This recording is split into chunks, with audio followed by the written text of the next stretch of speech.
بسم اللہ الرحمن الرحیم۔ پروگرام ہم قدم کے ساتھ ناصر محمود خان حاضر خدمت ہے۔ امید ہے آپ سب خیریت سے ہوں گے، اپنا اور اپنوں کا خیال رکھتے ہوں گے۔ ہفتے میں ایک بار ہماری آپ کی اسی جگہ پہ ملاقات ہوتی ہے اور ہم آپ کے لیے جو پروگرام لے کے آتے ہیں اس میں کچھ اہم بین الاقوامی خبروں پر تبصرہ اور تجزیہ آپ کے لیے پیش کرتے ہیں تاکہ اس معاملے کو، صورتحال کو ہم سمجھ سکیں اور آپ کے لیے کوئی نئی معلومات بھی لے کے آ سکیں۔ ہمارے ساتھ پروگرام میں ہوا کرتے ہیں سینئر تجزیہ کار ہیں، محقق ہیں ڈاکٹر شفقت منیر صاحب۔ ڈاکٹر صاحب السلام علیکم۔ وعلیکم السلام۔ آپ خیریت سے؟ جی اللہ کا شکر، آپ بتائیے۔ الحمدللہ۔ ڈاکٹر صاحب آج جو ہمارا پروگرام ہے وہ میں اپنے ناظرین کو بھی بتاتا چلوں کہ یہ جو ہم بات کرتے رہتے ہیں نا کہ جی فلاں ملک جو ہے وہ آرم ٹوئسٹنگ کر کے، پھر ایک ٹرم یہ بھی سامنے آتی ہے کیرٹ اینڈ سٹک، اس کی پالیسی پہ کچھ ممالک جو ہیں، بڑی طاقتیں جو اس پہ کاربند رہتے ہوئے اپنے مفاد کے لیے بہت کچھ حاصل کرنے کی کوشش کرتی ہیں۔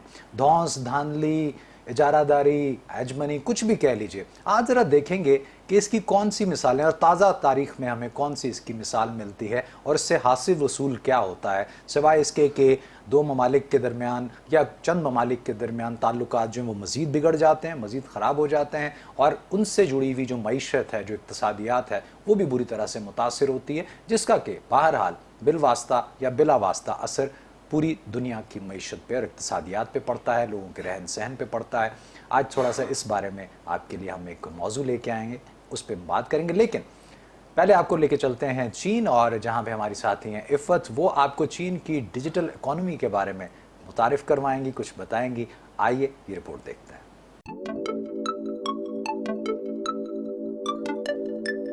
رواں سال دی بیلٹ اینڈ روڈ انیشیٹو کی 8ویں سالگرہ ہے۔ ڈیجیٹل معاشی ترقی نہ صرف عالمی معاشی ترقی کو آگے بڑھا رہی ہے بلکہ اس سے دی بیلٹ اینڈ روڈ سے وابستہ ممالک کو ترقی کے نئے مواقع بھی مل رہے ہیں۔ رواں سال کے China International Fair for Trade in Service میں چین اور دی بیلٹ اینڈ روڈ سے وابستہ ممالک کی تنظیموں اور کاروباری اداروں نے ثقافتی سیاحت کی خدمات، لاجسٹک خدمات اور آزاد تجارتی زونز کی جدید ترقی کے حوالے سے اسٹریٹجک تعاون کے معاہدوں پر دستخط کیے ہیں۔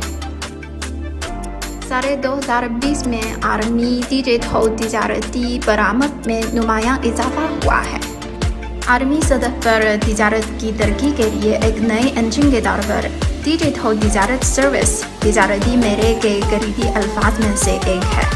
قوانین اور قواعد و ضوابط کی بہتری سے لے کر انفراسٹرکچر کی مستحکم تعمیر تک، پائیدار ترقی سے لے کر کاروباری اداروں کی ڈیجیٹل تبدیلی کو فروغ دینے تک، ڈیجیٹل سیم سمٹ فورم میں تمام ماہرین کی جانب سے عالمی ڈیجیٹل معیشت کو فروغ دینے کے لیے اہم تجاویز کا تبادلہ کیا جا رہا ہے۔ دی بیلٹ اینڈ روڈ سے وابستہ ملک کی حیثیت سے پاکستان نے 2018 میں ڈیجیٹل پاکستان کی پالیسی کا آغاز کیا، جس نے پاکستان کے لیے ڈیجیٹل سروس، انفارمیشن ایپلیکیشنز اور تکنیکی خدمات کا تیز اور جدید ڈیجیٹل ماحولیاتی نظام تشکیل دینے میں مدد فراہم کی ہے۔ پاکستان کی ڈیجیٹل معیشت تیز رفتار ترقی کی راہ پر گامزن ہے۔ جی یہ رپورٹ آپ نے دیکھی اور عفت نے بتایا کہ کس طرح سے چین جو ہے، چین کے سے متعلق ہم رپورٹس اپنے اس پروگرام میں شامل کرتے رہتے ہیں اور اس کا مقصد بھی یہ ہوتا ہے کہ ہمارا یہ جو برادر دوست پڑوسی ملک ہے وہ کس طرح سے مختلف شعبوں میں پیش رفت کر رہا ہے، ترقی کر رہا ہے۔ اور چین کی ترقی کی اچھی بات یہ ہے کہ وہ صرف چین کے لیے ہی نہیں ہے بلکہ وہ پوری دنیا کے لیے، اور چین کے صدر شی جن پنگ کا جو ویژن ہے کہ ایک ہم نسب معاشرہ ہو جس میں تمام لوگوں کے لیے ون ون سچویشن کی صورتحال رہے، تو اس وجہ سے چین کی چیزوں کو، چین کی ترقی کو دیکھ کے ہمیں تو خوشی ہوتی ہے اور اس میں ہمیں سیکھنے کو بھی بہت کچھ ملتا ہے۔ آتے ہیں آج کے پروگرام کے موضوع کی طرف۔ ڈاکٹر صاحب، ہواوے ایک بہت بڑی کمپنی ہے، جائنٹ کہہ لیجیے اسے ٹیلی کام کا، ان کی چیف فائنینشیل آفیسر کو سن 2018 میں امریکہ کہتا ہے کینیڈا سے کہ یہ آپ کے ہاں اتر رہی ہیں، مینگ وانگ شو جو ہیں، آپ انہیں گرفتار کیجئے اور ان پہ یہ الزامات ہیں، اور وہ 33 ماہ سے زائد عرصے تک وہ وہاں پہ رہتی ہیں، انہیں نظر بند وہاں پہ رکھا گیا، کیس چلتا رہا، نکلا کچھ نہیں، آخر میں ان کو رہا کرنا پڑا، ان کو اجازت دینی پڑی جانے کی۔ تھوڑا سا بتائیں کہ پہلے یہ کیس ہے کیا اور میں تو جب یہ اس کیس کو پڑھ رہا تھا اور اس سے جڑی ہوئی چیزیں دیکھ رہا تھا تو مجھے حیرت یہ ہو رہی تھی کہ کیسے کوئی اتنا بڑا ملک جو ہے وہ ایسے کیسے کر سکتا ہے کہ آپ ایک طرف ہیومن رائٹس کی بات کرتے ہیں, آپ مساوات کی بات کرتے ہیں, اور دوسری طرف آپ کے افعال جو ہیں وہ ان پہ بہت بڑے سوالیہ نشان اٹھ رہے ہیں آپ کی حرکتوں کی وجہ سے. دیکھیں بات یہ ہے کہ یہ جب یہ کیس ہوا تھا اس پہ بھی اس وقت بھی یہ بات چل رہی تھی, اور اس وقت بھی ہمارا موقف یہی تھا, کئی جگہ میں نے بات کی اس پہ کہ یہ کیس بنتا ہی نہیں تھا. کیس کیا تھا کہ ایک HSBC بینک ہے انٹرنیشنل, آپ کو بتاؤ امریکن انفلوئنس میں ہے, اور جو پوری دنیا کا جو بینکنگ سسٹم ہے جو ڈالر سے جڑا ہوا ہے وہ امریکن کنٹرول میں ہے. اب یہ کہ یہ جیسے آپ نے کہا آرم ٹوسٹنگ کی ٹیکنیکس یوز ہوتی ہیں, تو امریکہ اپنے سیاسی فائدے کے لیے صرف یہ ایک ہواوے کمپنی نے, اور بھی میں آگے جا کے بات کروں گا فرانس کے ساتھ کیا ہوا, جرمنی کے ساتھ, باقی جگہ کیا انہوں نے کیا اپنے قانون کی آڑ میں. اب یہ ایک بالکل پولیٹیکلی موٹیویٹڈ کیس تھا. اچھا. جس کا نہ صرف یہ کہ اب تو ثابت ہو گیا بلکہ اس سے پہلے بھی چین نے بھی, اور جو انٹرنیشنل ایکسپرٹس ہیں آن ٹریڈ اینڈ اکانومی, اور خاص طور پہ ابھی جو عفت کی رپورٹ تھی ڈیجیٹل اکانومی, کیونکہ یہ ڈیجیٹل اکانومی سے جڑا کیس ہے, ان پہ یہ الزام ہے اس کمپنی پہ جو امریکہ نے لگایا تھا کہ جی آپ کی جو وائر ٹرانزیکشنز ہوئی ہیں نا, کوئی آپ وائر فراڈ کے مرتکب ہوئے ہیں. اچھا وائر فراڈ کیا ہوتا ہے کہ آن لائن جو ٹرانزیکشن, ابھی آپ دیکھیں نا ہم ملک میں بھی بڑی پاپولر ہے کہ ہم 1 منٹ میں ٹرانزیکشن کرتے ہیں, اور انٹرنیشنل ٹرانزیکشن بھی وائر ٹرانزیکشن کہلاتی ہے. آپ نے کوئی بزنس کیا کسی کمپنی کے ساتھ, آپ کا معاہدہ ہے, آپ نے وہ چیز لی یا بیچی, اس کے عوض آپ کو جو ٹرانزیکشن ہوتی ہیں وہ تھرو بینکنگ چینل ہوتی ہیں. اور موسٹلی چونکہ ایک سسٹم ہے جو انٹرنیشنل ٹرانزیکشن کا, وہ میں بتا دوں جس وجہ سے امریکہ چیزوں کو کنٹرول کر کے اپنی مرضی سے چلاتا ہے. آپ نے لفظ سنا ہوگا سوئفٹ کوڈ. جی جی جی. جب بھی آپ سے کوئی ٹرانزیکشن کرنی ہے, ہاں وہ بھگتا, وہ کہتے ہیں جی سوئفٹ کوڈ آپ بتائیں. وہ سوئفٹ کوڈ امریکہ کا ہی ایک انسٹرومنٹ ہے جس کے ذریعے وہ ٹرانزیکشن اس کوڈ کے ذریعے ایک ملک سے دوسرے ملک میں جاتی ہیں. دوسرے ڈالرائزیشن, جب کسی اکانومی میں ٹریڈ ہوگا ڈالر سے اور سوئفٹ کوڈ کے ذریعے ٹرانزیکشن ہوگی, تو وہ یہ سمجھتے ہیں امریکن یہ ان کا ایک حصہ بن گیا, لہٰذا ان کو کنٹرول کرنا. میں بھی جا کے اس لا کا بھی ذکر کروں گا آگے جا کے کہ یہ کس لا کے تحت, اپنے ڈومیسٹک لا کے تحت کرتے ہیں. لیکن اس پورے کیس میں اب انہوں نے یہ الزام لگایا, ایک رپورٹ دی جو HSBC بینک ہے, انہوں نے اپنے اس میں کوئی فیکٹ, یعنی آپ کو پتہ نا رپورٹ کس طرح اس طرح کی انویسٹیگیشن میں فورج ہوتی ہے, فورج رپورٹ بنا کے انہوں نے ایک رپورٹ سبمٹ کی ایک بینک کے اسٹیٹمنٹ پہ. امریکہ نے آرڈر کر دیا کہ جی ان کو پکڑنا ہے. اچھا آرڈر کہاں کیا؟ کینیڈا. جب وہ وینکوور اتر رہی ہیں ان کو کہا جی آپ پکڑیں. اب 2 چیزیں اس میں سوچنے کی ہیں. پہلی بات یہ ہے کہ امریکہ نے اپنے ڈومیسٹک قانون کے تحت ہواوے کمپنی پہ چارج لگایا وائر فراڈ کا. ٹھیک ہے. امریکی بینک وہ رپورٹ کرتا ہے, اور اس رپورٹ کے یعنی جو فیکٹیشیس اور کچھ مٹیریل اس میں ڈال کے فج کر کے وہ جو ایک رپورٹ بنائی, اس کی بنیاد پہ وہ چارج کرتے ہیں ہواوے کمپنی کو ایز ٹھیک ہے. اس کو ذرا نوٹ کرنا کیونکہ میں آگے اس پہ بات کرنے جا رہا ہوں. دوسری بات کیا ہوتی ہے, وہ آرڈر کرتے ہیں کہ ان کی چیف فائنینشیل آفیسر CFO ان کو, وہ اتر رہے ہیں تو ان کو گرفتار کر لیں. گرفتار کہاں کروایا جا رہا ہے؟ جہاں ان پہ کوئی مقدمہ ہی نہیں ہے. ٹھیک ہے. اب یہاں 2 چیزیں ہیں. ایک تو یہ کہ کینیڈا میں مقدمہ ہی نہیں ہے, وہ کیسے گرفتار کر سکتے ہیں امریکہ کے ایما پہ؟ اس سے پتہ چلتا ہے کہ پولیٹیکل موٹیویٹڈ ہے. دوسرا آپ دیکھیں کہ کمپنی پہ کیس ہے. کمپنی, ایک انڈیویجول کو آپ انڈیویجول کے طور پہ گرفتار کر کے یعنی 1000 دن سے زیادہ آپ اس کو غیر قانونی حراست میں رکھتے ہیں. ٹھیک ہے. تیسرا یہ کہ کینیڈا کا کوئی کیس نہیں بنتا تھا. چوتھے اس میں جو یہ کہہ رہا ہوں نا پولیٹیکلی موٹیویٹڈ کیس ہے. آپ کو یاد ہوگا کہ جب ان کی گرفتاری ہوئی تو اس وقت ٹرمپ صاحب اقتدار میں تھے, اور انہوں نے میڈیا کے سامنے اس بات کا اعتراف کیا تھا کہ اس گرفتاری کا تعلق امریکہ اور چین کے درمیان جاری تجارتی جنگ کا حصہ ہے. ٹیرف وار جو چل رہی تھی, ایڈیشنل ٹیرف لگانے کی.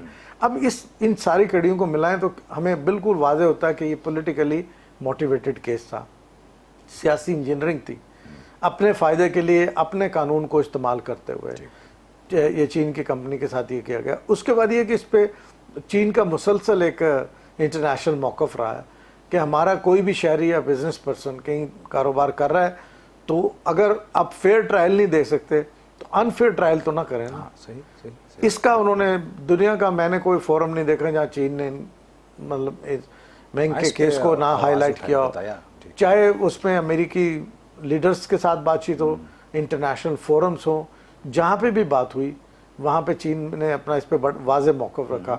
अब देखें कि जिनेवा में इंसानी हकूक़ कौंसिल का इजलास, अभी जो 48 इजलास है, इनकी यानी रिहाई से भी चंद दिन पहले चीन ने इस केस को उठाया जी कि आपके पास कोई केस नहीं है, केस का मेरिट नहीं है। अब देखें केस में जो जज कैनेडियन कोर्ट के जो जज हैं, उन्होंने कहा जी कि कोई सब्सटेंशियल एविडेंस नहीं है और बिल्कुल ये अनयूजुअल सी बातें लग रही हैं जो आप मेरे सामने लेके आए, तो ये केस नहीं बनता। अच्छा, पहले तो अमेरिका की ये डिमांड थी ना जी कि इसको एक्स्ट्राडाइट करके हमारे पास भेज दें, हमारे हवाले कर, हम केस चलाएंगे।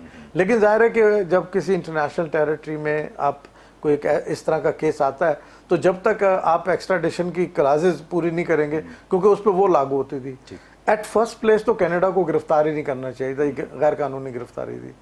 दूसरा जाहिर है कि वो इतना बड़ा रिस्क नहीं ले सकते थे कि सारी वायलेशन करके अमेरिका के हवाले करते। उन्होंने कहा जी हम खुद इस केस को ट्राई करेंगे अपने मुल्क में। वो करते रहे, अब उसमें से कुछ नहीं निकला। कमोबेश 3 साल के बाद रिहा करना पड़ा क्योंकि सब्सटेंस कोई नहीं था केस में। डॉक्टर साहब गुफ्तगू को यहीं से आगे बढ़ाएंगे, जब वापस आते हैं तो फिर ज़रा देखते हैं कि और इसमें ये अप्रोच क्या है और ये सोच क्या है। नाज़रीन, एक छोटा सा ब्रेक साथ दीजिएगा।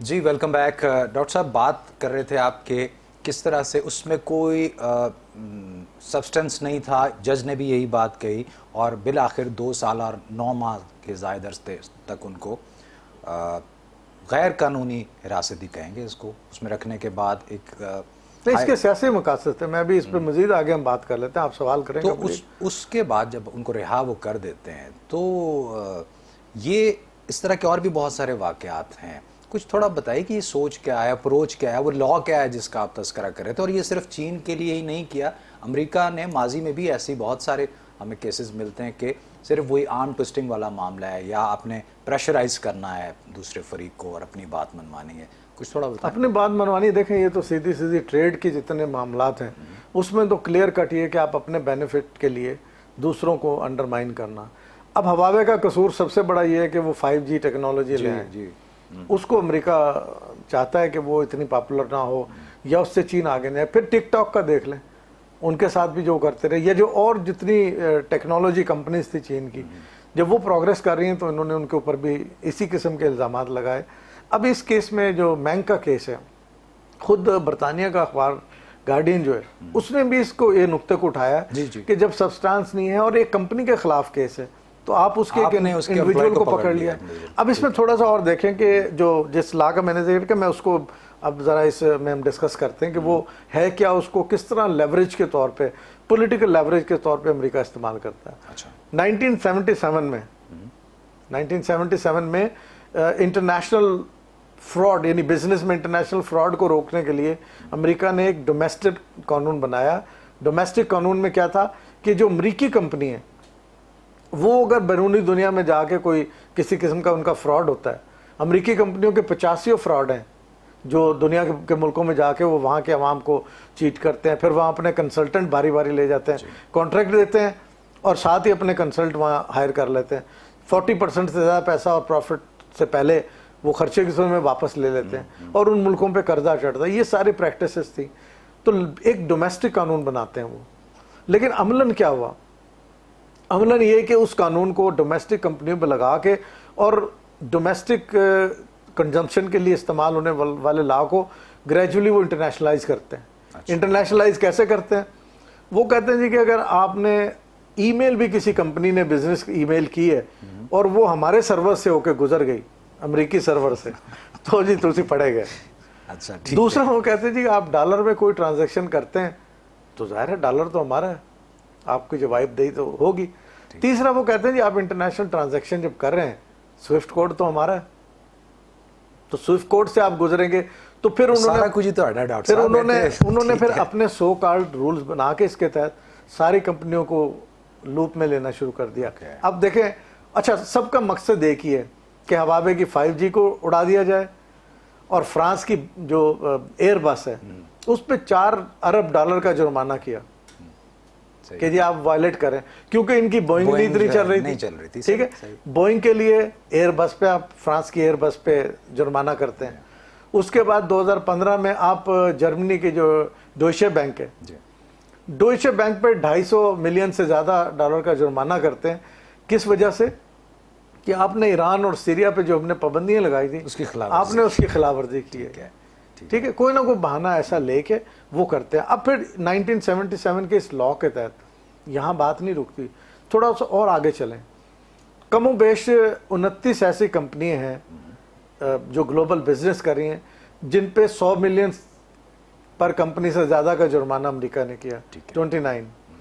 उनमें से 15 यूरोपियन कंपनी हैं, 6 उनकी अपनी डोमेस्टिक हैं जो इंटरनेशनली ऑपरेट करती हैं, और बाकी मुल्कों की हैं, चीन की हैं, बाकी मुल्कों की। तो इसका मकसद क्या हुआ कि अपने इस लॉ को आप इस्तेमाल कर रहे हैं दूसरों को प्रेशराइज करने के लिए और पॉलिटिकल लेवरेज यूज कर रहे हैं। अब इसको हम थोड़ी सी मिसाल यही दे, सॉरी आपकी बात करती, मैं एक चीज़ पूछना चाह रहा था। आपने कहा कि इतनी 29 कंपनियों पे हैं और आपने जिक्र भी किया डोइचे बैंक का और इसका एयरबस का। सर वो तो कंपनियों को पे इल्ज़ाम लगा कि उन्होंने वायलेशन किया और उन पे जुर्माना करके उनसे अच्छे खासे पैसे ले लिए। यहाँ पे आप कंपनी को मुर्द इल्ज़ाम ठहरा रहे हैं, हवावे कंपनी को पकड़ आप उसकी अच्छा उसमें उन्होंने गिरफ्तारी भी नहीं की, वो जो थी ना वो यूरोपियन कंपनी है उनमें उन्होंने, मैं वही पूछ रहा हूं, लेकिन फ्रांस की एक कंपनी के चीफ एग्जीक्यूटिव को जो है ना वो एल्स्टॉम के जो चीफ एग्जीक्यूटिव, वो भी इलेक्ट्रिक कंपनी है।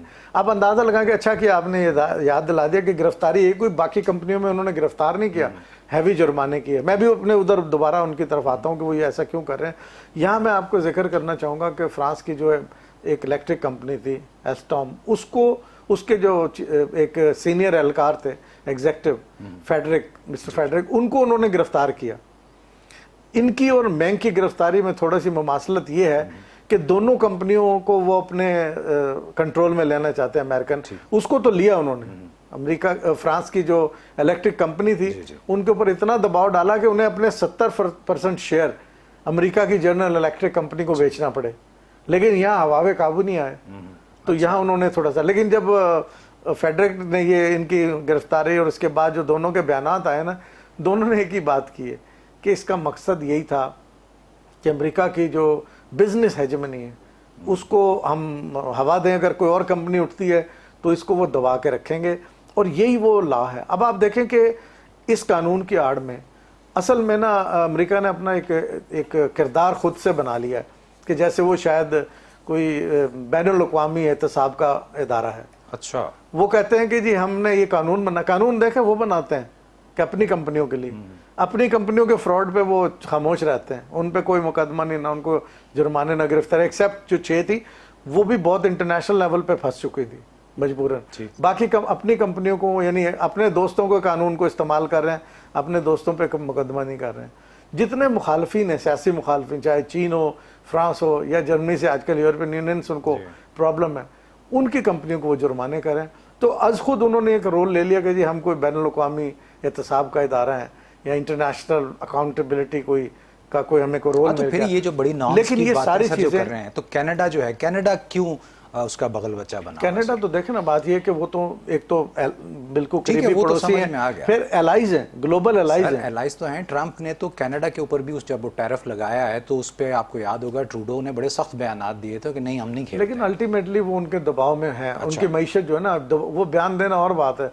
कैनेडियन मैशत को आप अमेरिकी मैशत से अलग काट के नहीं देख सकते, ठीक है। तो इसीलिए जाहिर है कि ये बगैर किसी कानूनी जवाज के अगर वो हिरासत में रख रहे हैं, इसका मतलब क्या है कि वो उनकी हेजेमनी है वहां पे। अच्छा, अब ये देखें कि ये जो रोल उन्होंने अज्यूम कर लिया, अब ये उनको भी अंगूठे के नीचे रखा हुआ। अब हाँ, अब ये देखें कि ये जो रोल है ये बैनुल-अक़वामी कवानीन की सरियन खिलाफवर्जी है। आपके मुल्क का कानून है, आप दूसरे मुल्क पे कैसे लागू कर सकते हैं, दूसरे मुल्क की कंपनियों पे कैसे लागू कर सकते हैं। फिर आप ये देखें कि अमेरिकन जितनी कंपनियां हैं जो ग्लोबल काम करती हैं वो रजिस्टर किसी भी मुल्क के अंदर होंगी एज ए कंपनी। मल्टीनेशनल कंपनियों का आपको पता हर मुल्क में अलग भी रजिस्ट्रेशन होती है, लेकिन जब वो आपको कॉन्ट्रैक्ट देंगे ना, वो सारे फेडरल लॉ का हवाला देंगे कि federal law of the United state, including अब बोइंग जहाज खरीद रहे हैं, बोइंग जहाज खरीदने वाली जो भी कंपनी उसको चला रही होंगी उनको फेडरल रूल यानी अमेरिकन फेडरल रूल्स जो हैं, जो कवायद हैं, उनके साथ उनको डील किया जाएगा। तो ये एक हेजमोनिस्टिक है। थोड़ा सा इसको और आगे बढ़ें, जैसे मैंने अर्ज किया कि बैनुल-अक़वामी असूलों की खिलाफ वर्जी, अक़वाम मुत्तहिदा की चार्टर की खिलाफ वर्जी, क्यों? इसकी मैं मिसाल देना चाहूँगा। फ़र्ज़ किया कि अगर आलमी सतह पे अक़वाम मुत्तहिदा की तरफ से किसी मुल्क के ख़िलाफ़ पाबंदियाँ अगर लगाई जाती हैं, वो उठा भी ली जाएँ। जी हाँ, तो और अमेरिका कहे नहीं जी हमने कम पाबंदियाँ नहीं उठानी, तो अब वो जो सेकेंडरी जिसको कहते हैं सैंक्शन, उसके ऊपर वो स्टिक करते हुए कहेंगे जनाब आप फॉलो करें। ईरान का मामला हमारे सामने ईरान का मामला है, फिर सीरिया का मामला है। उसमें यह कि ईरान का तो बड़ा लेटेस्ट है कि आपने देखा कि सारी पाबंदियों को उन्होंने लगाई। उसके बाद वो सिर्फ यहाँ तक नहीं कि पाबंदियाँ लगाएंगे उस मुल्क पे, बल्कि उस मुल्क के साथ जो बिजनेस करेगा और ये स्विफ्ट कोड, डॉलर और ये सारी चीज़ें यानी जो ऑनलाइन ट्रांजैक्शन अमेरिकन सिस्टम से गुजरेंगी, उनको फिर वो अब सेकेंडरी पाबंदियों को शिकार करेगा। डॉक्टर साहब वो सामना करना। यहीं से बात को आगे बढ़ाते हैं, एक छोटा सा ब्रेक, उसके बाद शुरू करते हैं। इसे नाज़रीन साथ दीजिएगा, will be right back.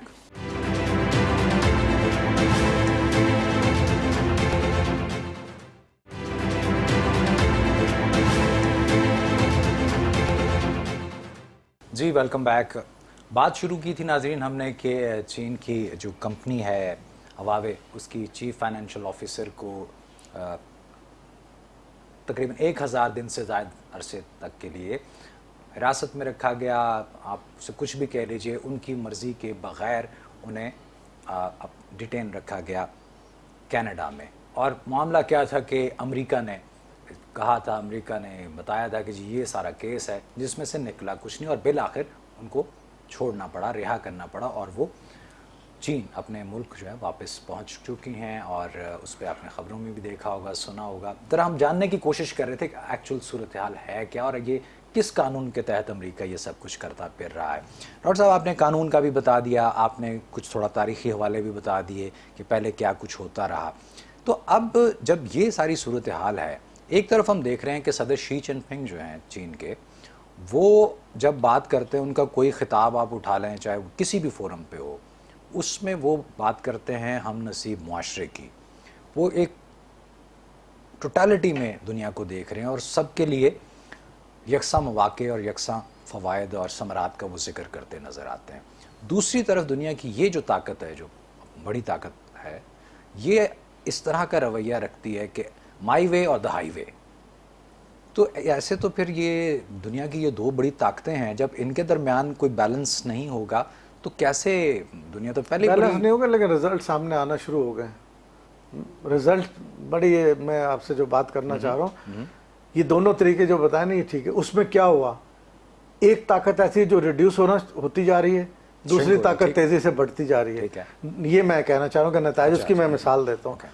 America का आपको पता कि इतने सारे कंट्रोल के बावजूद एक बहुत बड़ा कंट्रोल ही होता था कि उसकी मर्जी के बगैर बहुत कुछ ऐसा होता नहीं हो पाता था, लेकिन अब वो हो रहा है। ये सारे जो मैंने जिन कवानीन का जिक्र किया है, अब ये देखें ना, मसलन कि डॉलर का इस्तेमाल नहीं करेंगे, चीन ने कहा कि ठीक है हम अपने यूएन में करते हैं, आपसे हमारा ताल्लुक नहीं होगा, ठीक है। बाकी ममालिक भी इसमें शुरू कर देंगे।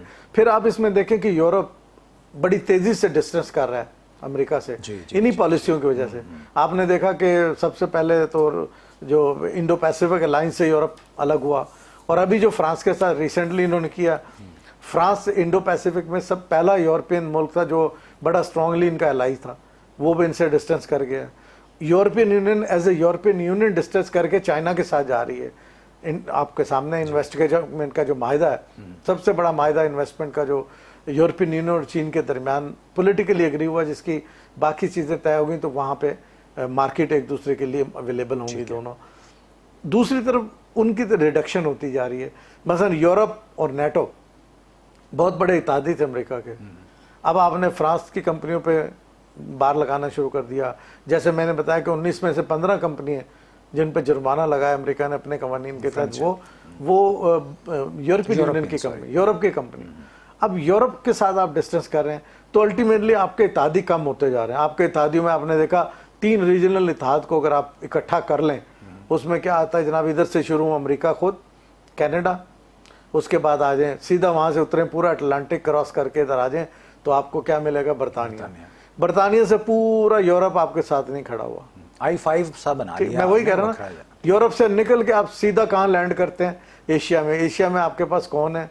जापान है, इंडिया है, वहाँ से आप जाते हैं पैसिफिक में, वहाँ आपके पास न्यूजीलैंड और ऑस्ट्रेलिया है। ये बस आपकी एक अलायंस की पट्टी रहेगी। उसके मुकाबले में दूसरा अलायंस आप देख लें, इधर से शुरू Russia, central Asia, Pakistan, Iran, China, middle east के बहुत सारे ममालिक इस वक्त इस पोजीशन में कि किस साइड पे हों। वो भी कोई, मैं ये नहीं कह रहा कि एशिया के ममालिक कोई ब्लॉक पॉलिटिक्स कर रहे हैं, वो ब्लॉक पॉलिटिक्स कर रहे हैं कि 3 ब्लॉक ही। ये फ्री एशिया की पॉलिटिक्स है जिसमें जो इमर्जिंग कुव्वतें हैं वो इकट्ठे हो रही हैं। और दुनिया में आप देखें कि वो अलायंस श्रिंक होकर, मैंने बताया कि कितने मुल्कों तक रह गए। इधर यूरोप, चीन और जो सेंट्रल एशिया, रूस, ये सारे एक तरफ आ रहे हैं। तो ये जो श्रिंक होने की पॉलिटिक्स है, उसमें आप देखें इंटरनेशनली चाइना की रेटिंग बहुत हाई गई है। जितनी रेटिंग एजेंसीज हैं वो चाहे इकोनॉमी के हवाले से हो, चाहे पॉपुलैरिटी के हवाले से हो, यानी पॉपुलैरिटी से मुराद कि कितनी आपकी यानी मुख्तलिफ मुल्कों के साथ ताल्लुकात में वसअत है, ठीक है, उस हवाले से देख लें, वहाँ पे रेटिंग हाई नज़र आती है। और फिर ये जो ये मैंगशू का जो केस है, इसमें तो मैं समझता हूँ कि चीन को एक और, कहते हैं ना, एक और अनदर क्राउन लगाने वाली बात है कि एक और उनको एक तमगा मिला है कि उन्होंने तवील जद्दोजहद के बाद अपनी इस कंपनी की जो चीफ एग्जीक्यूटिव है, ना सिर्फ इसको वापस लाएं बल्कि ये केस सियासी यानी दुनिया को बता दिया कि ये पॉलिटिकली मोटिवेटेड केस था। तो इसमें एक और एडिशन हुई है। तो अब दुनिया भी देख रही है कि अब चीन ने जिस तरीके से अपने बिजनेसेस को या अपने सिटीजन को, या जो वो आपने कहा कि हम नसीब माशरे की तरफ बढ़ने की जो सोच है, उसको लेके जो चीन चल रहा है, तो इसमें इन दोनों फोर्सेस का जो आपने जिक्र किया, उसमें एक डिक्लाइन की तरफ फोर्स है। 100% मैं ये नहीं कह रहा कि वो ख़त्म हो गए, वो मौजूद है, वो अपने आप को रियलाइन कर रहे हैं। इधर जो बड़ी रियलाइनमेंट हो रही है, ये अलग से हो रही है। इसका मतलब है कि आइंदा सालों में हो सकता है कि दुनिया के ट्रेड में स्विफ्ट कोड की बजाय कोई और चीज़ भी आ जाए। ठीक है, हो सकता है कि आगे डॉलर को रिप्लेस करने के लिए, क्योंकि अगर तो आपने इसको सियासी हथियार के तौर पे इस्तेमाल करना है, फिर तो यकीनन आलमी तजारत में जो बाकी प्लेयर हैं वो अपने अपने स्टेक्स को इस्तेमाल करेंगे। अगर आपने फेयर ट्रेड की बात करनी है तो हो सकता है आपके सिस्टम के साथ पूरी दुनिया चले, वरना फिर जाहिर है कि आप एलिमिनेट होंगे। दुनिया को तो अपना एक सिस्टम चाहिए ना, जो मल्टीलैटरलिज्म पे बुनियाद जिसकी हो, जिसकी ग्लोबल गवर्नेंस पे बुनियाद हो, जिसमें यूएन रूल्स की बात की जाती हो। एक मुल्क यूएन और आलमी कवानीन को एक साइड पे रख के अपने रूल्स ना लागू करे, अपने डोमेस्टिक कानून को इस्तेमाल ना करे 1977 के या बाकी भी जो है। तो ये वो सूरत हाल है जिसमें आगे जाके बहुत कुछ अभी इन रीअलाइनमेंट्स में आगे बहुत सारी चीज़ें मज़ीद क्लियर हों। बिल्कुल ठीक। अच्छा डॉक्टर साहब, ये आपने जो अभी बात कही, मैं आपकी गुफ्तगू को सुनते हुए यही सोच रहा था, अभी ये जो मुआहदे का जिक्र हमने इस पर प्रोग्राम भी किया था आकस पे, तो उसमें अभी यूएन में वो चल रहा है सिलसिला ये नॉन प्रोलिफरेशन का। अब उसमें भी बड़ी बातें हो रही हैं। अमेरिका जो है वो एक तरफ कहता है कि जी ठीक है, नॉन प्रोलिफरेशन होनी चाहिए और ये बिल्कुल अच्छी बात है, अदम फैलाव होना चाहिए, तखफीफ है, जौहरी हथियार जो है वो होना चाहिए। दूसरी तरफ आप जौहरी आबदोज़ों के मुआहदे करते फिर रहे हैं, तो ये तो वो तो खुला तजाद नहीं है। खुला तजाद है, वो तो यही तो प्रॉब्लम है। अपने मैंने जैसे अर्ज किया कि वो कानून बनाते हैं, कानून बनाते हैं अपने दोस्तों के लिए, अपनी कंपनियों को छोड़ के अपने दोस्तों पे कोई मुकदमा नहीं उस कानून के तहत, और दुनिया को उस कानून के तहत आलमी एहतसाब के निज़ाम में लाना चाहते हैं। तो यही जो दो अमली है ना, उसी वजह से उनकी रिडक्शन हो रही है। क्योंकि देखें ना, आप अपनी जो फुटिंग है वो कमज़ोर हो जाती है, फिर आप सिर्फ यानी चंद बैसाखियों पे रह जाते हैं। जो आपकी अपील थी ना, मास अपील दुनिया में, ग्लोबल अपील, वो रिड्यूस होती जा रही है आपके बैकफुट पे जाने की वजह से। ट्रम्पाइजेशन उसको आप कह लें, या उसके फॉलोअप में जो प्रेशर्स हैं इस वक्त नई इंतजामिया को भी अमेरिकी, वो भी उसी पे चलना शुरू हो गए। तो उस वजह से उनका जो एक्सेप्टेंस है दुनिया में वो रिड्यूस होती जा रही है, और चीन की एक्सेप्टेंस इसीलिए बेहतर हो रही है कि वो पूरी दुनिया की सोच को आगे लेके चल रहे हैं। बिल्कुल ठीक। तो अब ये उसकी हमने एक ताज़ा मिसाल ये भी देखी कि अफ़गानिस्तान का जो इशू हुआ है उसके बाद अब एतमाद में भी कमी आ रही है इस पर। डॉक्टर साहब बहुत बहुत शुक्रिया आपके वक्त का, आपकी तशरीफ़ आपकी का। नाज़रीन, ये था हमारा आज का प्रोग्राम, और बात शुरू हुई थी मिंगवा चू जो हैं उनकी गिरफ्तारी से कि क्या मामलात थे। हवावे एक बहुत बड़ी कंपनी है और जिस तेज़ी से वो तरक्की कर रही है चीन के साथ साथ, वो नहीं पसंद मगरिब को या ख़ास तौर पे अमेरिका को, तो उनकी तरफ से इससे पहले भी इस कंपनी पर बहुत से क्या कहना चाहिए पाबंदी लगाने की कोशिश इस तरह से की गई कि आप दूसरे ममालिक से कहा गया कि आप उन्हें ये फ़लाँ पार्ट्स जो हैं वो नहीं देंगे। खैर वक्त ने यह साबित किया कि अब ताकत के ज़रिए आप अपनी बात मनवा सकें, ये ज़्यादा देर तक बरकरार नहीं रहता। ये फार्मूला लोगों को साथ लेके, लोगों को जोड़ के एक बेहतर मुस्तकबिल की तरफ अगर आप बढ़ेंगे, खुशहाली की मंजिल की तरफ बढ़ेंगे, तो ही आप बरकरार रह सकेंगे और अपने आप को मनवा सकेंगे दुनिया में। अपना ख्याल रखिएगा, आपसे फिर यहीं से मुलाकात होगी। अल्लाह हाफ़िज़।